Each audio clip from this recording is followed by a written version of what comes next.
Good morning, everybody. It's Wednesday, April 22nd, 9 a.m. We will start our meeting. Anybody here have public comment? Nope. Anybody online have any public comment?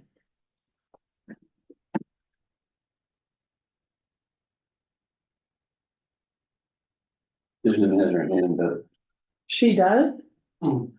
or that was your hand. I was gonna say, I Susan unmuted Susan her. can talk whenever she wants. I asked her to. Just because you're online doesn't mean you're the public, Susie. Okay. All right, so I don't think we have any online either, so. Okay, Andrew or Matthew, which one of you wants to kick it off here?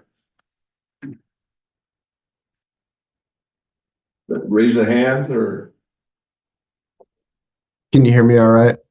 Yeah. Okay. Yeah. I'll go ahead and take it. Actually, I don't see Matthew on here. Is he? Yeah, I'm here. Okay. All right. Well, thank you for having us. My name's Andrew Adams, and my colleague Matthew Esslinger joining me today. We're with Wood Mackenzie.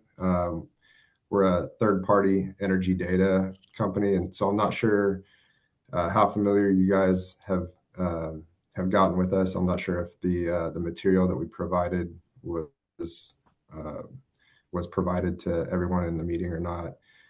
There's a picture of our device which might help give you a better idea of what we're talking about here. I don't typically do presentations, through Zoom. Most of our stuff is just kind of on site. What we do is Wood Mackenzie, as I mentioned, being a third-party energy data company, we're taking a look at real-time energy data across all major energy commodities. So in this instance, we're dealing with the electrical grid. So what we do as a company is monitor all generation and transmission across all different power markets, this being in the WEC. You have your coal powered. Actually, I'm not sure how much coal y'all have out there. I'm actually out of Kansas City. I probably should have mentioned that. Matt's out of Tennessee. But in the case right around you, I know there's a lot of nat gas power, renewables. So we take a look at all of it, nuclear, and basically with the energy data that's being gathered, it just helps provide better transparency for participants. All the power that's produced it's bought and sold, and so there's day ahead markets, same day markets, and they're trying to the data is used to drive the most efficient decisions possible when there's congestion, outages, that sort of thing on the grid. The data centers there are a huge draw on the grid, so it's kind of a point of emphasis to have transparency in those areas to allow for better transparency for the greater area. So that's kind of what we do.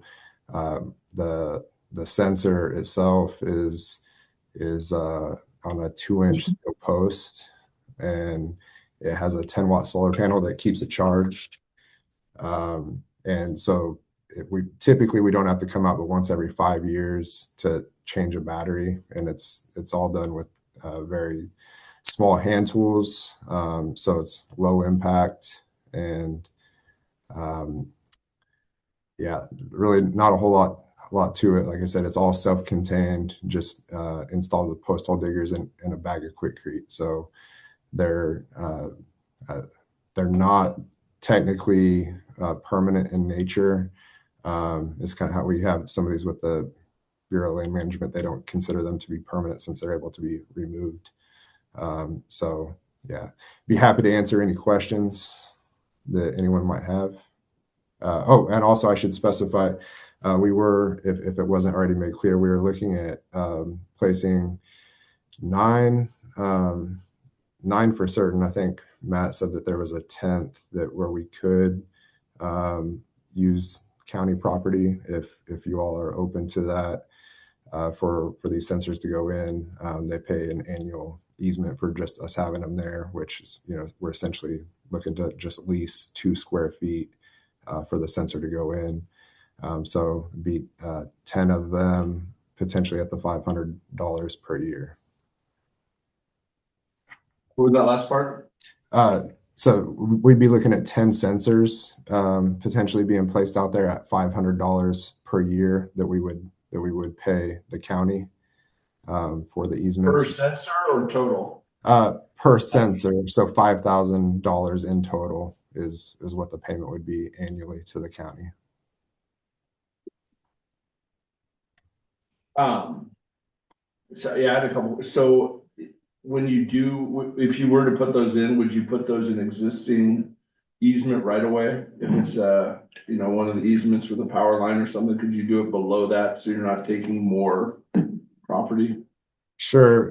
In some cases, they do fall in the existing right away. It really kind of just depends on the line configuration for, say, if it's a horizontal configuration where all the conductors are oriented on a horizontal plane, then for those, we typically have to be a little further out from the first conductor to get good quality data. And so sometimes that lands us outside of where the current right-of-way is. Sometimes we're working inside the right-of-way.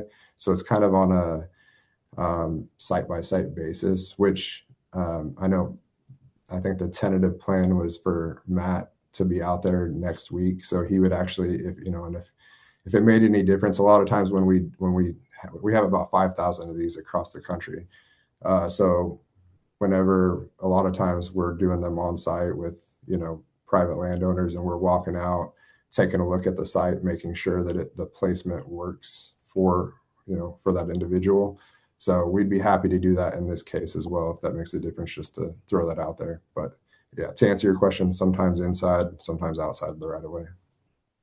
I mean, I would like to see before, we give a go ahead, I'd like to see kind of the locations and. Basically like some drawings of what they look like. Yeah. Can you also provide drawings of what they look like? Oh yeah, absolutely. I'm assuming maybe that wasn't circulated, the device, the attachment. I think it was marked as a RTU insert sheet. I'm not sure if Brianna would be able to provide that as kind of a printout that we had. I don't think it was with the agenda item request form, but if you send it over, I'm happy to. Yeah, all we Yes. have in our packet is the agenda request form. Okay, gotcha. Yeah, we'd be happy to resend that. I could send any other information. Go ahead, Brian.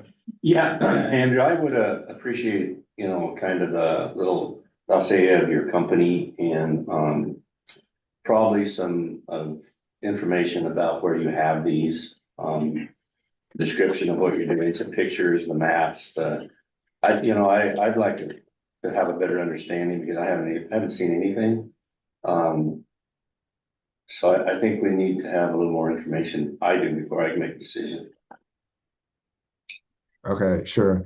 Yeah, I mean, as far as you said, locations where we have them, are you talking about where we're proposing they go on the county property? I do, yes. Okay. Because I'm sure we're gonna need to write up a little paperwork about this when, so we have some records of things that are going on. Sure. And that would be helpful, if you had some, references and people that you've done this with also. Yeah, I'll have to see on. We've been told in the past that that we're not able to provide. I mean, I guess in general, I mean, a lot of our the customers in terms of using the data are larger companies that are producing as well as the utilities. But then are you talking about other grantors who have the sensors on their property, getting, I guess, hearing from them that, yeah, that this company is legitimate and we have the sensor on our property, that kind of thing is. I am, but I'm also looking on what your intentions are with the data. I'm interested in knowing what that's gonna be used for, Mhm. who, you know, Yeah, I totally agree. I don't, I like to know what I'm getting into. Right now, I don't Okay, feel like I know what I'm getting into. sure. Okay. Yeah, and some of that I think we had provided in like an initial email, and that was probably a disconnect on our part. So apologies that that wasn't included in the form that Matt sent over the other day. We weren't sure what all was included from what we had already sent over. So we had sent over some maps, or I guess just some kind of um, some images of an aerial map because they're kind of it's kind of all over the place over the county, so it's kind of hard to drill down unless we can send a KMZ file. I'm not sure if you're familiar with the Google Earth KMZ files, so you can kind of drill down into the general areas where we're looking at having these. Um, I mean, I can provide, just because it's kind of zoomed out. I mean, I can send you a map of where the sensors are at currently without really zooming in. I mean, you kind of see that they're all over North America. But yeah, and then we can try to get you what information we can as far as to answer some of the other questions that you've had. Great. Can you also share who's requesting our area to be monitored? I'll see if what I have on that. So we're uh, as the field guys that go out, we don't always have that info. Sometimes it's the utility in the area. Other times it's the some of the like the neighboring. For instance, I forget the renewable company we spoke to down there. They're familiar with us, so a lot of I'll tell you one of the uses for it is, and why renewable developers are generally aware of it is just because of the nature of the data being useful for taking a look at how the grid can benefit where there's congestion in certain areas from adding some generation. That's oftentimes how renewable developers are using it, because they're taking a look at this is the historic. This is historically what the grid is doing. That we're experiencing congestion here, so it would benefit the grid to add generation. So yeah, well, I'll also see what we can get you on that front. Okay, yeah, yeah, I think really what the action item today is just more info, and we'll look at that and get back to you. Yeah, and I guess I will add, just since wondering how the data is used. I mean, ultimately, it's used in a lot of different ways. I mean, I know that the Federal Energy Regulatory Commission uses the data, but and for the reason being is there's typically a lot of market manipulation historically with the electrical grid. I'm not somebody who is a fan of having government in like in every area and kind of overreaching. This is an area where it's just actually necessary for there to be some transparency, and so that's why there are the regulations that there are with the energy markets. So by adding the transparency, it ultimately creates a more competitive market with what we're providing, which ultimately drives down the price of power for consumers. So I will add that in addition to whatever other uses I'm able to provide. Well, thank you so much for your time. Okay. All right. Thank you all for having us. We appreciate your time. Thank you, Andrew. Okay. John? Yeah. Good morning, Commissioners. Giving you guys an update here on, it's that time of year again with the county assessment function funding assistance grant that I complete and submit to the Department of Revenue each year. The first initial submission is May 1st, which is next Friday. So between now and then, I'll need a signature from one of you. If you'll be around, that's the gist of what I'm here for. Plus, if you guys had any questions, distribution, estimate forecast from the state is actually, 16.6 million this year. The current year that we're in, they have 16.1. So a little bit for the better this next season here. I have shared before, I think it was the mid-year budget talks that we had that our current the assistance amount that we get from the state is sitting around 10.5%. So it has dwindled in the decades of time that this has been around since 1989. The House bill that was passed back then for assistance to assessment taxation. So anyhow, we get $10 basically from every recording fee that the clerk does that's property related, basically. You know, deeds, name changes, that kind of thing, not marriage licenses or stuff like that. So that's kind of basically where it's funded from, right there. Gets a little piece of the $10, and so does the county general fund, 50 cents each, but that's what it is, so anyhow. But basically, I'm just checking in if I could get a out of court signature from one of you, either for the week's out or probably by next week for sure. I'll just check. Yeah, I just assume sure. Is that something we need to approve or? So remind me, John, this is just the application, right? Yes. Okay. Yeah. And the application itself doesn't include any kind of commitment by the county, does it?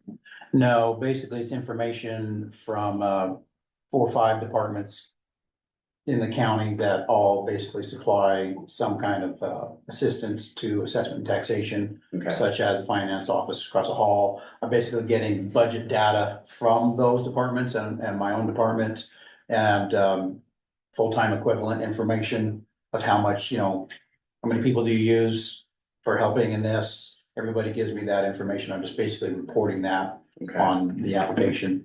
So I don't think that requires a motion. I think just one of you guys can volunteer. Yeah, whoever's. Okay, Susan signed the last 2 years.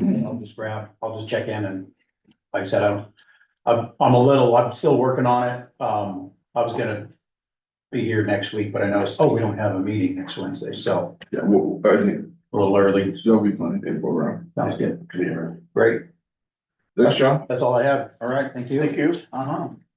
John Eisler.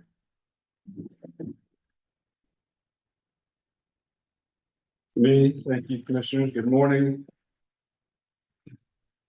Brought Chris with me today. So the first item is about on-site fee increase. So we had to send our updated fee schedule. As you guys know, are well aware, we are a fee dependent department, and so we are instituting a 5% across the board increase, or at least we're proposing a 5% across the board increase this year to account for inflation and increased personnel costs and to try to play catch up because we didn't raise for a few years. But for onsite in particular, we are proposing a 10% fee increase. And so I wanted to bring this to you guys now so you can kind of wrap your heads around it. 10%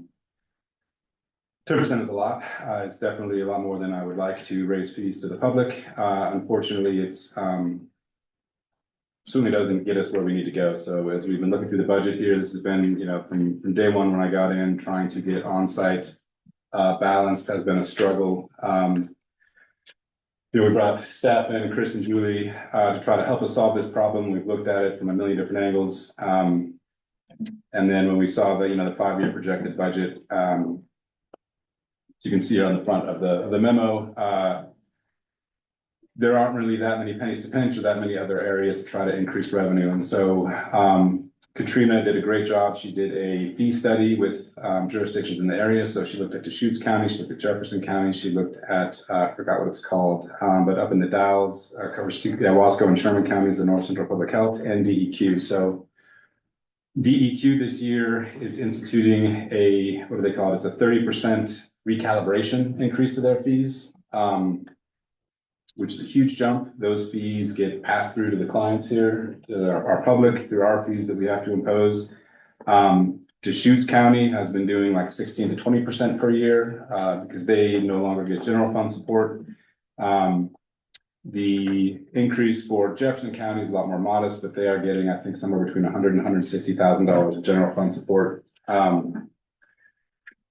But so I just want to bring this to your attention and let you know, so even if we raise 10%, that is, it's going to have to be a year-over-year thing that we're going to need to do to try to get caught up so we can maintain staffing levels and provide the service to the public. Or in future years, we need to maybe look at some different solutions, but I wanted to bring this to your attention now. Except before we bring the fee schedule to you guys, and then as we look at budget this year and in the coming years, perhaps some options that we can do. I did bring Chris here so we could talk about kind of the day in the life of what onsite does. I know it's kind of a topic that I wasn't super familiar with until I got here. So Chris, you want to introduce yourself to everyone, let us know kind of what you do? So for those of you who don't know me, my name is Christopher Heindel. I'm the septic sanitarian, septic inspector for the county. Yeah, really concerned about what's been going on with the budget for our department. Increasingly, the cost is getting passed on to our constituency. And people are complaining about that. You know, as an example, after more fee increases, it'll be over $1,000 just for a site evaluation, which realistically is only a few hours of work.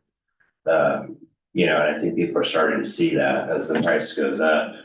Yet the time that inspectors spend in some of these places, it's getting a little bit out of whack. We don't get any federal funding whatsoever for these types of programs. DQ doesn't cough up any money as far as I know. So like many of our programs we have across the state, it's completely permit driven. So there seems to be this upward trajectory that's just, where does it stop? I guess is one of the questions that I have. Yeah, Isn't a lot of it too that the state is increasing the amount that they get from the fees? yeah, but I wouldn't say that the fee the DEQ tax onto it while it goes up is not the driving factor in why the permit fees are so high. I mean, just to get down to brass tacks, we need living wages. And in order to do that, you know, it has to be a certain amount of income that from the public or from other funds that meets that. So Chris, for those that don't know, what do you do? I mean, do we even need an onsite? Absolutely, yeah. Okay, I mean, it's, tell us what you do. yeah, so just as an example, I'm one of the first people that will show up on site to make sure that somebody has septic feasibility so they can go through the rest of the development checklist to build a home or develop a business or whatever. So generally speaking, I do stuff in very rural areas outside of the city urban growth boundaries, where people have to process their septic waste literally on site. So the term on site comes from or on site septic. They're not taking their waste and pumping it off to a wastewater treatment plant. They're letting nature do its work on their own property. And we have an advantage in this county that we have really good soil, especially in the valley.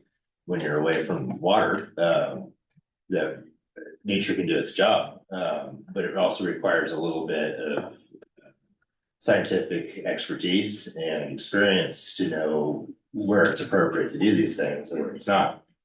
And this is not something that's new. This is something that the Romans figured out 2,000 years ago. Even previous to that, you know, we've had a variety of technology that people have used to sort waste, because when you don't sort waste, people try to sort it themselves. And unfortunately, we don't all have the skills or the understanding of how to keep everything appropriately sorted away from, you know, clean water, et cetera. So that's one of my main goals, is to keep our water protected. But one of the things I don't think a lot of people think about is how many social issues septic and wastewater can contribute to.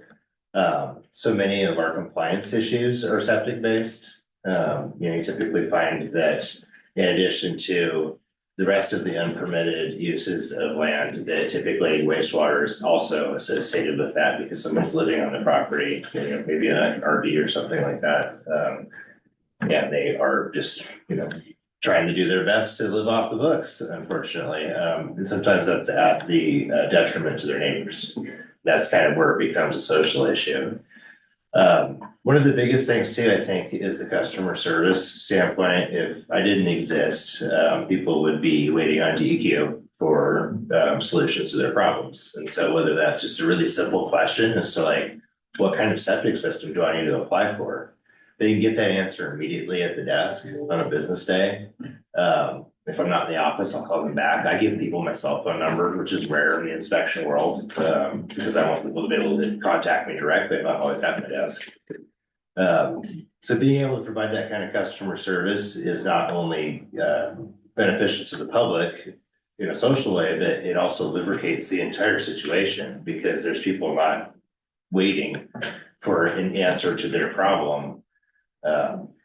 You know, in the building world, that's really important, because we have a small, short season where you can actually develop something, especially when it comes to septic and excavation. And so really between spring and fall, that's when you get most of your business done, and you try to sneak in other jobs in between that.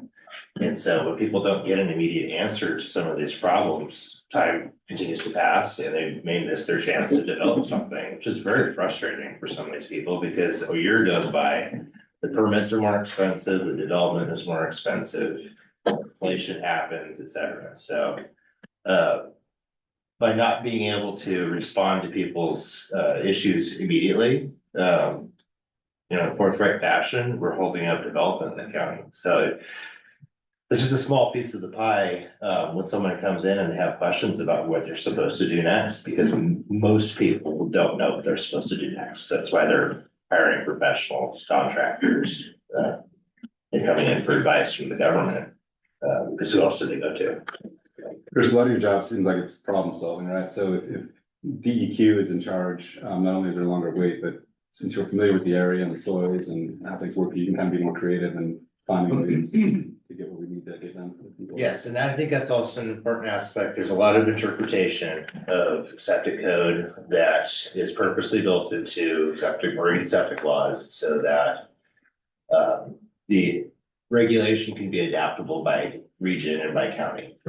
And so it comes down to the agent's discretion is how a lot of the language works. And so whether that's your agent that you've hired for your own county or DEQ's agent, it's going to come down to their discretion and down to their interpretation of the code.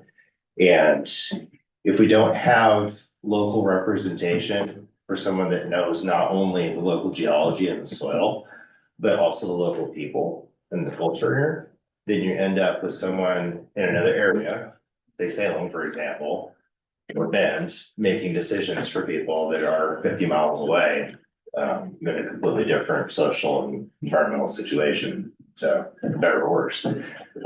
So I think that's a huge advantage to having a sanitarian in this county, is the service, the buffer, if you will, between state regulation and the intentions of the county. Well, I've talked to a lot of contractors, and I get a lot of really positive feedback about how you interact with people, and I mean, just that's definitely something I've heard. Thank you. I'm glad to hear that. I like to be a bridge between all the different sides of Crook County, because there's a lot of voices here and everyone has there's a lot of variety of perspectives. And if you aren't deep in it here in Crook County, you have a different perspective if you don't live or work here. Yeah. One important element I forgot, I don't think it's in the memo, is so there are, a variety of on-site fees. One of the ones we are not going to raise at all is the repair fee. So that is when there's like a compliance case, and a lot of times, money's an issue. We want to make sure that the permit cost for that is not something that stops them from getting their septic system fixed. Yeah, I don't know where that place is at, but somewhere in a graph, there's an intersection where you start to charge too much and the compliance rate starts to go down. Yeah. Because we already have an attitude from some people in this county that we charge too much, or that it's not worth doing, or I'm gonna do whatever I want, for better or worse. And I think there comes a point where if we ask too much for these permits, we're opening a can of worms. Potentially making a social situation worse. With the increase, where would we stand in the Tri-County area for cost? We will be close to Jefferson, still way below Deschutes, it's still below, the Wasco and Sherman so, When you say close to Jefferson, like just a little bit more. so there's a chart in here, there was a better I one. saw the chart. I think it depends on, It didn't really mean much to me. I mean, I can see that we're. Yeah, we had bar charts before that were clear, so you can see with the fee increase, it's the blue and then the kind of orange yellow, yeah, so some are aligned, some are a little bit different, there's like a variety of fees. So this one right here, I saw that. The second one on the bottom, yeah, Yeah. So is that all our fees or is that this fee specifically? it's all the different on-site fees, and so. Okay. Like I said, there's other charts, so some of them, like I said, are even here like that, some would be charging a little bit more. So when it dips down, that's a different fee? It's a different fee, Okay. So the peaks and valleys are different fees? yep, Do we, okay. and the And then- scale is kind of messed up too, like that, and so it has like a $2,000 fee on the same chart here, is like a, $400 fee, so the Yeah. scale of the difference, of the magnitude, doesn't come across. So is the very end the total cost or? No, do we have that's to just- add all those together? It depends on what permits they need, but yeah, so it would be, these are different fees they would have to pay. I can get if you want to get the bar chart that has them split out. I would like to see it split out and then when you're done with the whole process, That'd be something good to where see. we are Yeah, compared to everyone. yeah, Because I mean, I think, I totally agree, it's important, we need you, we need to do this. But we also need to think of the cost of building housing and all those things, and absolutely. so, I mean, I just think we need to weigh all that in this current. I don't know how to do this any less expensive. I hate to use the word cheaper. Yeah, I mean, that's not what I'm saying, I just Yeah. wanna have a grasp of what the field looks like, and when I Yeah. look at that, it hurts my brain. Yeah, we got a different one I'll bring to you, but yeah, kind of to Chris's point, one other thing that's not mentioned in here is, what a great resource, we have two full-time staff members in the on-site department, Chris and Julie, Mhm. very lucky to have them both. Chris has a wealth of knowledge, Julie has more experience than probably anybody in the building. Yeah. And it's super important that we make sure that we provide a good working environment for them and they, continue to enjoy coming to work here because of the benefits we provide, and so. This is just a heads up that we are gonna be coming at you with a big ask, and the public's probably not gonna love it, but it's still not gonna fix everything, and so it's something we're gonna need to look at over this year and the coming years together. So a couple things, I think it'd be worth looking into some kind of environmental grants, social Yeah. grants. Even, drop in the bucket stuff. Problem is that obviously applying for grants costs money, we need a professional grant writer. But that's one thing I see some other counties doing when that stuff's available. A lot more of that kind of stuff was available during COVID and after the fires and those kinds of things. So unfortunately, they can be related to emergencies, but if we can grasp for those types of things, it's small things here and there that would fill in that. But the other thing I want to make aware too is that my job is not just in septic. I work a lot with compliance, work with Lewis a lot, a ton. Almost every week we do something involving, again, I think I mentioned this before, a lot of this compliance cases involve septic, but there's a force multiplier going on here of think about the drone program that we've been trying to develop. We've been doing that on a shoestring budget. I mean, for just the cost of the exam, my man hours, and we're looking at getting a cheap hand-me-down drone from the sheriff's department because they've got a bunch that want to get. And I mean, that's kind of cool that we're able to take the program, not really related to septic, but to make it, something that's valuable to the entire county using my scientific experience and my knowledge and skills. So it's not, it's something to think about is that and we all do that in our jobs. We all add something extra to the pot that, it sweetens the deal. And so I think that's something to think about is that there's some, missing components there too. We just don't know where some of these things could go, so it's not just septic. There's other things that, I get involved in other environmental things too. So something to consider. Yeah, I think it would be valuable because I don't disagree that there'll be pushback, but I think it would be helpful to kind of roll out. I think Brian asked some good questions, to have some answers like that what value does this bring to you as a contractor? To be able to have somebody of this caliber in our county. and highlight what other counties do, maybe even look at the shoots and look at the responsiveness. There's really just, I mean, not to toot my own horn, but just really any sanitarian you gotta have. I mean, let's not just me. No question. I'm not trying Whenever we to, talk about, The- it's not individually. The excavators would throw a fit if they didn't have any sanitarian to talk to, because regardless of whether they get along with that person or agree with their political side or whatever, it doesn't matter. Like what really comes down to is that they need somebody to sign that piece of paper so that people can move into their home. And that's totally, what that's I'm what- pushing you guys towards is put together some talking points. Yeah. When people come in and say, okay, there's a couple scenarios, this, if we don't get this, this is what we lose. And help them to understand that there is value in the increase in cost. That's all I'm saying. yeah. And I think, look at other counties and maybe look at the response rate or something like that. And say, we're able to keep this response rate, which is able to keep you working and do those. I just think there's a lot of value of doing that than just saying, well, we gotta just raise the rate, deal with it. That's what I'm pushing you towards is to come up with like. I don't think that's approach we would take, and that's why we came to the. Yeah, no, I know, but yeah, I think, some And solid I think talking it's points. important to be able to look at a menu and what you can charge, because I agree with you. If you get your fees too high for a failed system, then you're not gonna get people to change them, or they'll change them on their own. And they won't know, and then that'll come into compliance, and then the problem just gets bigger. Yeah, it's So- more expensive when they try to sell their house or something. Absolutely, it just gets more complicated, so we need to be able to work with them. But there are ways and other avenues that we can increase the rates. If you wanna buy a new home, I mean, that just goes with it, certainly we don't wanna put people out at least, and not allow them to be so expensive that they can build. But it costs money to do what they wanna do, and in order to do it, they need to be able to pay for it. Right. And maybe even on the general fund, maybe there's room in the general fund because of the idea that it is for the whole county, to make sure the whole county is taken care of. And your neighbor sewer doesn't run into yours, and, just the whole Mary Ann, that maybe it is for everybody's responsibility on the good of the county. So I think there are options, and I think you do a good job. Thank you. I think a lot of people don't even know what you do.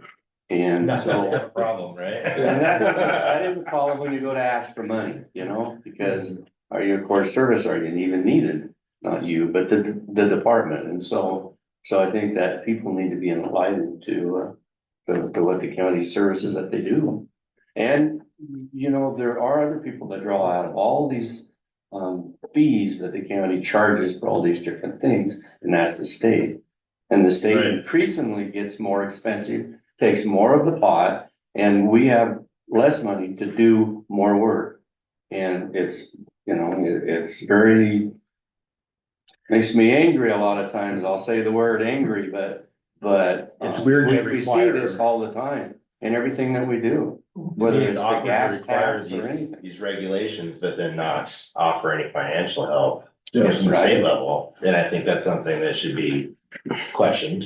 A lot of mandates A lot without of any compensation. unfunded mandates, we see them every day from the Yeah. state, and it's, yeah. Well, I think all very We frustrating. all thought it was gonna be busier than it is, we all thought that the development was just gonna keep going, and it has really dropped down quite a bit. And, the projected numbers just aren't where they were at 5 years ago. When I first started, I was buried in work, it was insane how much work there was. And it's dropped a bit. Thank you for. Yeah, great presentation, thank you.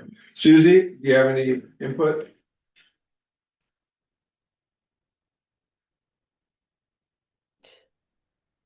Can you hear me? No, Yeah. I think you're both doing very good with your questions. Good job. Thank you. Okay, well, thank you guys very much, and then now, John's gonna hang out here and talk about what we're looking at here in the future. Yep, it's kind of a good segue, Chris talking about activity. Randy is out today, so I brought Terry with me on the other end of the table. Indoor staff. Hi, Terry. Morning. You're not the worst, huh? Terry, you want to kick us off on the building side? Sure, March, the summary of March, Are you gonna bring it up on? I can, yeah. Yeah, I think it'd be helpful just so the public can see it too.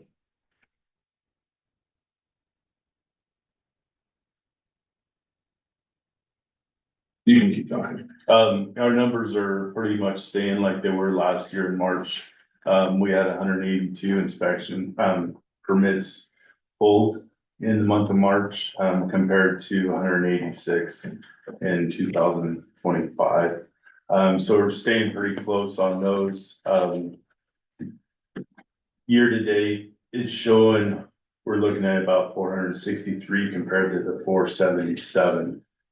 So we're building, construction still staying at an even pace, with permits coming in. As far as inspections, as of March, we had 583 residential inspections. And then we also had 226 commercial inspections, so that was a total of 809 inspections for the month of March. Some of the bigger projects, they're kind of winding down. We have CB International. I think they're at rough inspections now, so the building is going up. They're moving forward pretty good on that. The apartments over at Ochiko, they just poured their last slab for one of the apartments last week. So they're hoping to have, I believe it's a building starting, putting tenants in it, the end of June. So they're gonna start at the first building and work their way through and finish up. So they should be getting tenants in there. The one over here on Madras Highway, the apartments there, they're hoping into June to have their first apartment building started with tenants in it. And that'll have the clubhouse and the first apartment building. We finalized the Cadillac, which that was a big thing. Versada addition, they're doing quite an addition out there. With a kitchen, more seating area and different things like that. That's on rough inspections now. So these bigger projects, they're starting to wind down, but there are talk of Apple. They've been doing a lot of rewiring of electrical inside of their buildings. Facebook has been doing a lot of retrofit to their cooling systems and their electric panels and things like that. So one building kind of is outdated, so they're updating it and they're kind of moving through. So we have a lot of inspections and stuff up there. What's the status of that smaller status? Obedian, they're supposed to be finals by June, but they can't get power. They're gonna be running on generators until September, they believe, is when they'll get their transformers for that. So they're going. Is that a supply chain issue? Yeah, they just can't find the transformers, and so they're going to get finals, but they're running on temp power, their big temp power, here in the next couple of months. So that one's winding down also. Smaller project, we've been helping the Crook County High School out. Over here at Davison Field, they have a construction class in there. We've been going out and meeting with them, Randy and I, showing them how to get permits from the planning clear through permit process. They're supposed to be bringing in plans tomorrow, for a kiosk, because the seniors are gonna try to get that done before May 30th, because when they graduate, so that's Ron's trying to get them to get that project done for them, so. We've been working with them on that and stuff like that, so pretty good. They're pretty interested in it too, so. Good. Yeah. Really, we're very, Yeah. in the community. So, do you guys have any questions on the building? No. Thank you, Terry. Planning side, kind of with building two, you can see, things have kind of like leveled out for the past 3 years, with numbers wise, but, on the planning side, so this last month, was a little bit low, 23 versus 25 permits for March. Year to date, we're a little below, fiscal year to date, we're a little below. The numbers I don't think necessarily reflect, the complexity or the work that staff is doing. Here on notable land use applications, I'll give you guys a quick update. So I don't know if you guys probably heard there was the Verizon cell tower application in Palo Butte. We had the decision a couple weeks ago. The appeal period ran out. That decision was denied and it was not appealed, but that took like 4 or 5 public hearings. Interesting. Ton of They staff did time. not appeal it.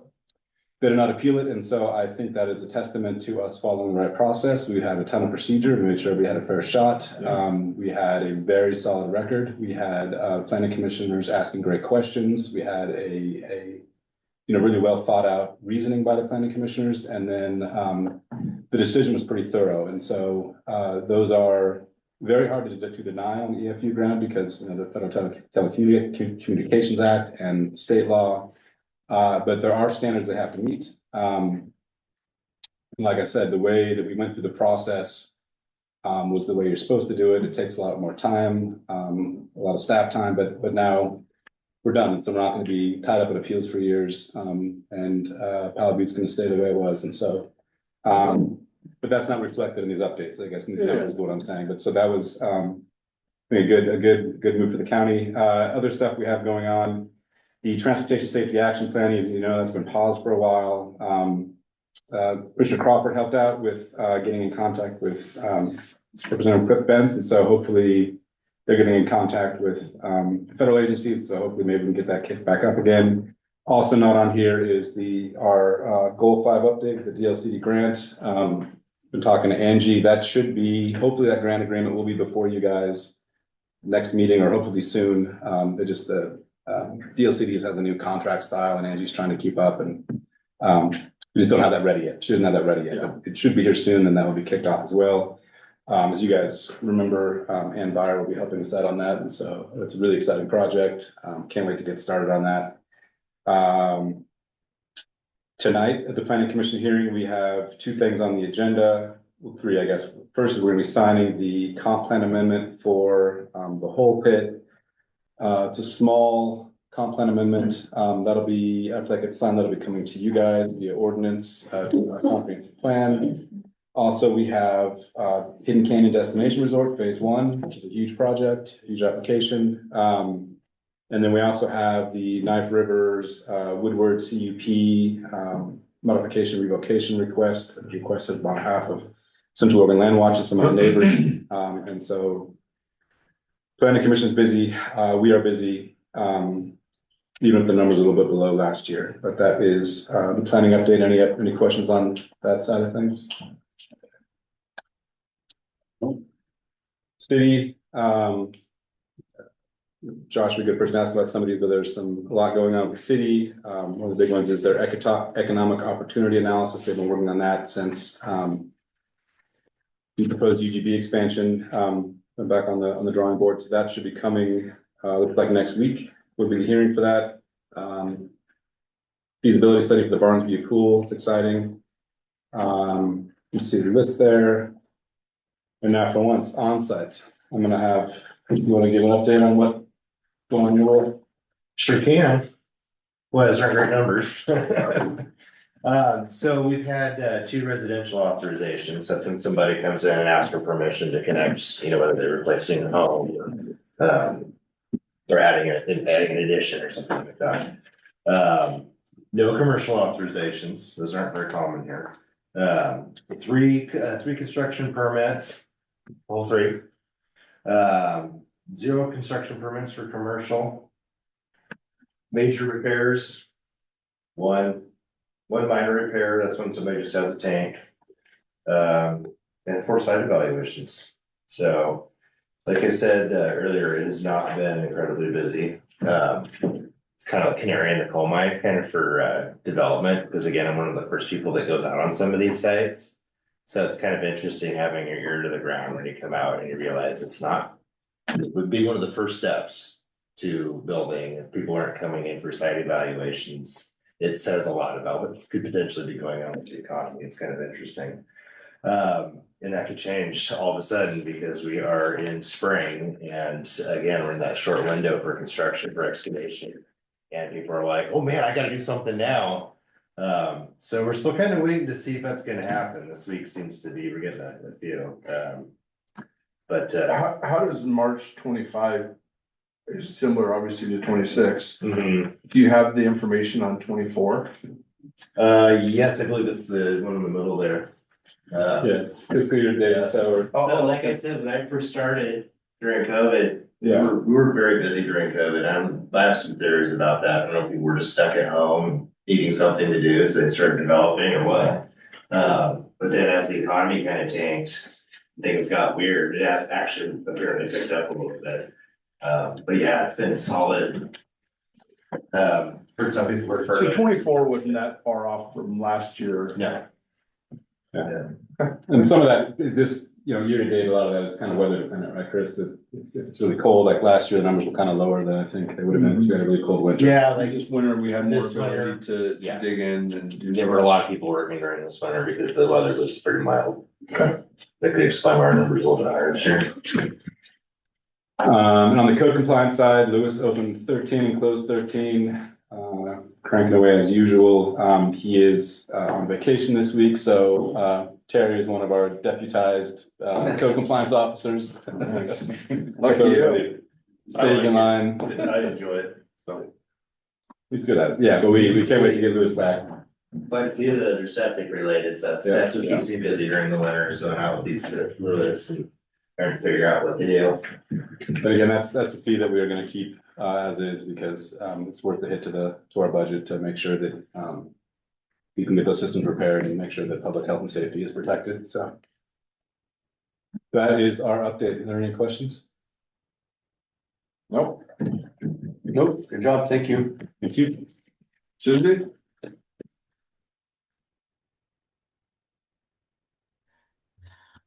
Why don't you take this, Will? Because you know more of I know the background. This is Buck Creek. It has been closed for eons, and they would just like to maintain the agreement. Brad Haynes indicated that he had no desire to maintain this road.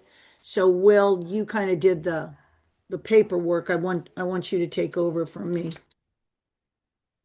Thank you, Commissioner Hermick. Yeah, so as Commissioner Hermick noted, there's interest in extending this longstanding agreement with the GI. Just for clarity's sake, this is not a new arrangement, new agreement. This is an extension of an existing agreement that dates back to 2006. What you have a draft document in the packet that would extend the agreement to October through October 2030. But in short, back in 2006, the county court approved a request from the GI to install and maintain gates restricting general public access to a portion of Southeast Buck Creek Road. It's a portion of the road that more or less is between Southeast Allen Road and Southeast Price 12-mile road.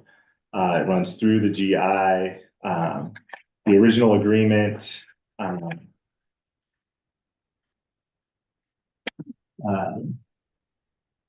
notes that the GI ranch will construct and maintain the gate at its own expense. GI must also construct a gravel turning area on the public access side of the gate to the roadmaster's satisfaction.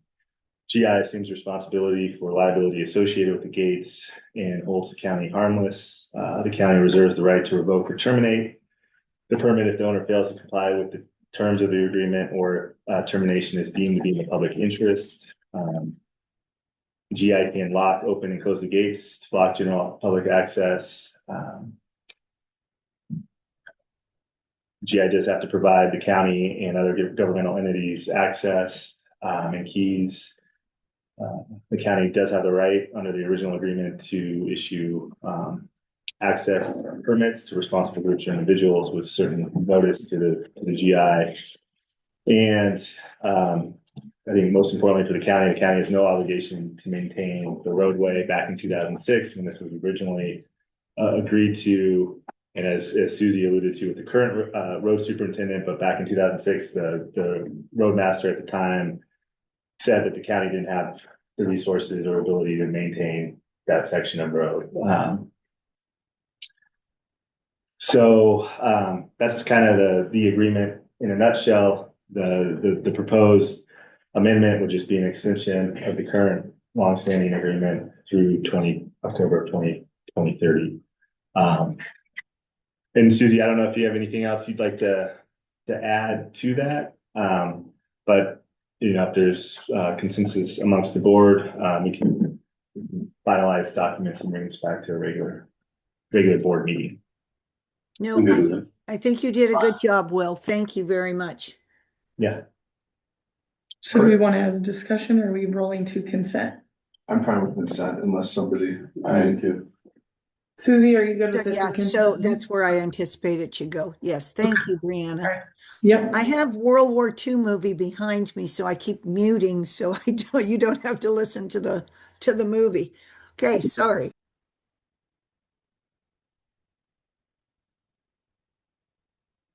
All right, manager's report.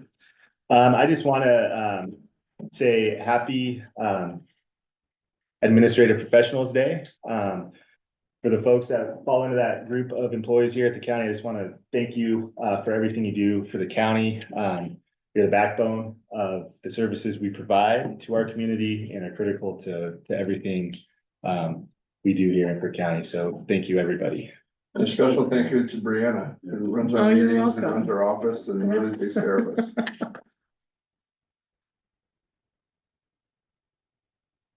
Thank you. Brian, I have nothing. Susie?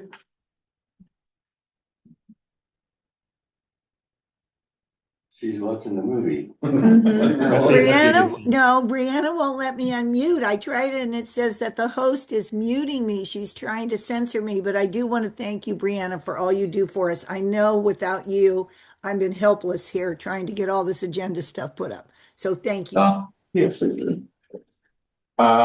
Yeah, I don't have much. We had a really exciting historic event in Crook County on Monday. The Secretary of Education, U.S. Secretary of Education came and visited our schools. And just a huge thank you to our schools for rolling out the red carpet and really making her, giving her the opportunity to see that not all Oregon is Portland and that we have successful graduation rates and that we've got a lot of really exciting things. You talked about it a little bit, but we were able to show her our construction club. And some of the work they've done at the high school, as well as some of the AP classes and the ability for kids to be able to get college degrees. I call it an associate's degree. One of the people, the valedictorian that was there talking with the secretary, when she graduates, she'll be a junior in college. So that really helps with the cost of college and all those things. And you know, there's college path, but there's also the vocational path when you look at the construction. And we talked a lot about that and how we would like to expand those things in Crook County. And there was really positive feedback from the department on those things. So Okay. great. Public comment? Public comment? Anybody online?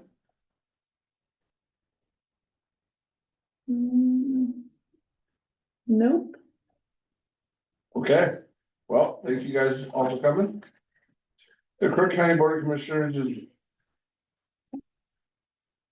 Can we change it? No, it's underneath there. Oh. Crook County Board of Commissioners, no, not here, executive session in ORS 1926002E, deliberations goes over the governing body. Negotiate real property transactions and ORS 1926602F. Consider information and records are exempt by law from public inspection. Representatives of the news media designated staff shall be allowed to attend the executive session. All members of the audience are asked in the room. Representatives of the news media specifically directed not to report any deliberations during the executive session except to state the general subject of the session is previously announced. A decision being made in executive session. During the executive session, return to open session and welcome the audience back in the room.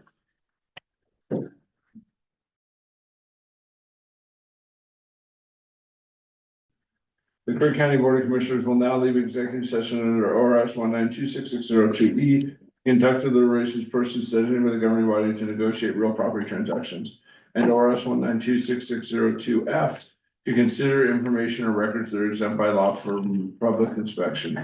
Representatives in news media and designated staff shall be allowed to attend the executive session. All members of the audience are asked that the representatives in news media specifically directed not to report any deliberations during the executive session, except to state the general subject of the sessions previously announced. No decision was made in executive session. We will now return to open session. We'll be back in the room. So commissioners, no, I think that was an update. I don't think there's any action items. There was a discussion about a potential expense, but I think under my existing contract with authority as county department head, I would be able to take care of that already. So I don't think there has to be a motion from the Board of Commissioners at this point. Great. I'd entertain a motion to adjourn. I make a motion to adjourn. I second it. Any discussion? No. All those in favor? Oh, my guy. Crawford, aye. Barney,